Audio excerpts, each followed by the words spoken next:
আমি মনে দুঃখ নিয়ে করছি, কারণ এত নাম বাদ দিয়েছে মানুষের। আমরা এখনো বলবো এটা সুপ্রিম কোর্টেরই অর্ডার ছিল। 32 লক্ষ নাম উঠেছে 1,20,00,000-এর মধ্যে, সেটাও আমার কোর্টে কেস করার জন্য। বাদ বাকি 58 লাখ খোলাই হয়নি। তার মধ্যে কিছু বাদ হতে পারে যারা ডুপ্লিকেট ভোটার বা মৃত ভোটার।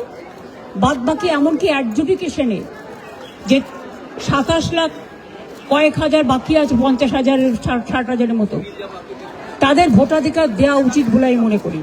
পরে নাম তুলে কি হবে? তারা তো ভোটটা দিতে পারবে না। সুতরাং এটা তো সুপ্রিম কোর্টেরই অর্ডার ছিল। যারা অ্যাডজুডিকেশন আছে তারা জেনুইন ভোটার এবং তাদের ভোটটা তোলা উচিত। এটা সুপ্রিম কোর্টই বলেছিল যে তারা ট্রিব্যুনালে বাদবাকি লোকেরা যাবেন এবং ট্রিব্যুনালে সেটেলড হবে। তাহলে ফ্রোজেন করে দেওয়ার মানেটা কি? এটা আমার মাথায় ঢুকছে না। আমরা এটা নিয়ে আবার যাব, আবার বিচার চাইব।